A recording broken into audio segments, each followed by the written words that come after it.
ఇక్కడ అందరూ ఇక్కడ చూడండి. విశ్వబ్రాహ్మణుల ఐక్యత, విశ్వబ్రాహ్మణుల ఐక్యత, వర్ధిల్లాలి వర్ధిల్లాలి.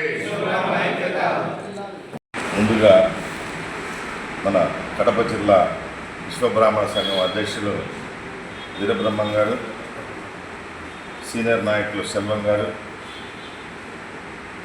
ఆంధ్రప్రదేశ్ రాష్ట్ర విశ్వబ్రాహ్మణ సంఘం మాజీ ప్రధాన కార్యదర్శిగా నాతో పాటు 4వ సంవత్సరం పనిచేస్తున్నటువంటి నువ్వు నరసింహాచారి గారు, యువజన విభాగం గత 10 సంవత్సరాలుగా జేఏసీ నుంచి పనిచేస్తున్నటువంటి మిత్రులు శేషగిరి గారు, ఇచ్చేసిన విశ్వబ్రాహ్మణ బంధువులందరూ కూడా హృదయపూర్వక నమస్కారాలు తెలియజేస్తూ, పాత్రికేయ మిత్రులకు, ఎలక్ట్రానిక్ అండ్ ప్రింట్ మీడియా వారికి హృదయపూర్వక నమస్కారాలు తెలియజేస్తున్నాను. నా పేరు హనుమంతరావు పావులూరి.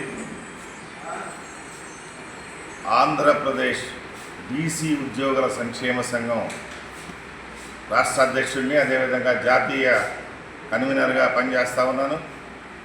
ఆంధ్రప్రదేశ్ విశ్వబ్రాహ్మణ సంఘం మాజీ అధ్యక్షుల్ని, సీనియర్ నాయకుల్ని. మాజీ అధ్యక్షులు అంటే మొన్ననే ప్రత్యేకంగా ఈ రాష్ట్రంలో విశ్వబ్రాహ్మణ సంఘాల్లో ఉన్నటువంటి రకరకాల సంఘాలు, ఈ రాష్ట్రంలో ఉన్నటువంటి ఇతర సంఘాలు, 25 లక్షల మంది ఉన్నటువంటి విశ్వబ్రాహ్మణ సమాజం విద్యా, ఉద్యోగ, ఆర్థిక, సామాజిక, రాజకీయ అంశాలలో ప్రభుత్వాలని, పార్టీలని మెప్పించి సంఘానికి ఉపయుక్తంగా చేసే కార్యాచరణలో ఇలాంటి రకరకాల సంఘాలు ఉన్న దానివల్ల నష్టం ఏర్పడుతుంది. కాబట్టి ఆంధ్రప్రదేశ్ విశ్వబ్రాహ్మణ సంఘం అధ్యక్ష ప్రధాన కార్యదర్శిగా రాష్ట్ర కమిటీ అంతా కూడా ఒక 8 నెలల ముందే రాష్ట్ర కార్యవర్గ తీర్మానం అమలాపురంలో చేసుకొని కమిటీని రద్దు చేసుకొని రాష్ట్రంలో ఉన్నటువంటి అన్ని సంఘాలు కూడా పిలిపించి ఏకీకృత మాతృ సంఘం 523/73కి ఎలక్షన్స్కి వెళ్ళి, ఈ ఎలక్షన్స్లో ఎవరైతే నెగ్గుతారో ఆ అధ్యక్ష ప్రధాన కార్యదర్శి వచ్చేటువంటి కమిటీకి అందరూ కూడా సహాయ సహకారాలు ఇస్తూ ఒక బలమైన కమిటీగా ఈ రాష్ట్రంలో ఉన్నటువంటి విశ్వబ్రాహ్మణులందరూ కూడా ఓటు హక్కు కల్పించే విధంగా సభ్యత్వాలు ఇచ్చి ఎలక్షన్స్ నిర్వహించేదానికి గత నెల 19వ తేదీన ఆహ్వాన సంఘాన్ని రాష్ట్ర వ్యాప్తంగా నాయకులందరూ కూడా కూర్చొని నిర్ణయించిన సందర్భాన్ని ఈ సందర్భంగా గుర్తు చేస్తూ ఉన్నాను. అందుకనే జాతి చైతన్యవంతం చేయడానికి గత నెల రోజులుగా నేను రాష్ట్ర వ్యాప్తంగా పర్యటన చేస్తున్నటువంటి నేను, మా ప్రధాన కార్యదర్శి, మా కమిటీ వారంతా కూడా, పాత కమిటీ వారందరం కూడా రాష్ట్రమంతా పర్యటన చేసి చైతన్యవంతం చేస్తూ ఉన్నారు. ఇప్పటికీ నిన్న చిత్తూరు జిల్లా, రాయలసీమలో నిన్న చిత్తూరు జిల్లాలో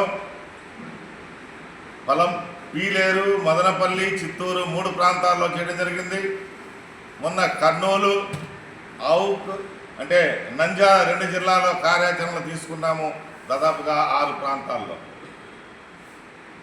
ఈరోజు ఉదయం రాజంపేటలో కార్యాచరణ జరిగింది. ఇప్పుడు కడపలో మాట్లాడుతున్నాము. రాయచోటి, అదేవిధంగా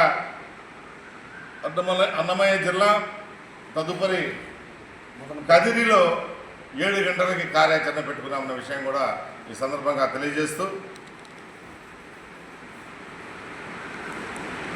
ఏదైతే జిల్లాలో ఉన్న కమిటీలు, కాన్స్టిట్యున్సీ కమిటీలు, మండల కమిటీలు యాక్టివ్గా మన విశ్వబ్రాహ్మణ సమాజంలో ఉన్నటువంటి 18 సంవత్సరాలు నిండినటువంటి అందరిని కూడా సభ్యులుగా రసీదులు తీసుకునే విధంగా, అది ఆన్లైన్లో కానివ్వండి, ఆఫ్లైన్లో కానివ్వండి, ఆహ్వాన సంఘం పిలుపు మేరకు మీరు చేయాలని చెప్పేసి రిక్వెస్ట్ చేస్తా ఉన్నాను. మొట్టమొదటిది. రెండవది, ప్రభుత్వ పరంగా ఇచ్చేటువంటి మనకి అవకాశాలని వినియోగించుకోవట్లేదు, వాటిని కూడా వినియోగించుకోండి అనేటువంటి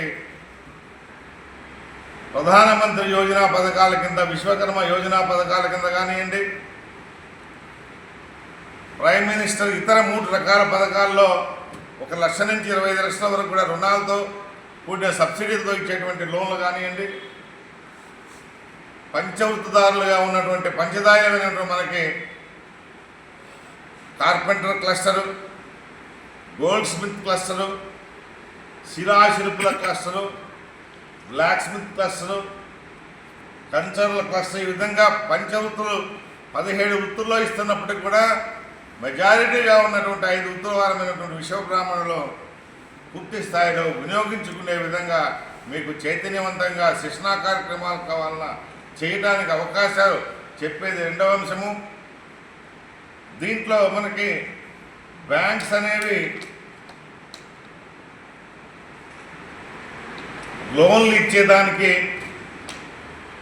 కొల్లేటరల్ సెక్యూరిటీ అవసరం లేకపోయినప్పటికీ కూడా ఆ సెక్యూరిటీ అర్బన్ ప్రాపర్టీస్ చూపించిన వాళ్ళకే ఇస్తున్నటువంటి సందర్భంలో మన వాళ్ళు ఎవరు కూడా వినియోగించకుండా లేకుండా ఉన్నారు. కాబట్టి దానికి కూడా ప్రత్యామ్నాయంగా మనందరం కూడా ఆలోచించి విశ్వకర్మ బ్యాంక్ అనేది ఏర్పాటు చేసుకోవడానికి ముందుకు రావాలని మన కమిటీ వారందరినీ కూడా చైతన్యం చేయాలని కోరుతా ఉన్నాను. ఈ సందర్భంగా ఒక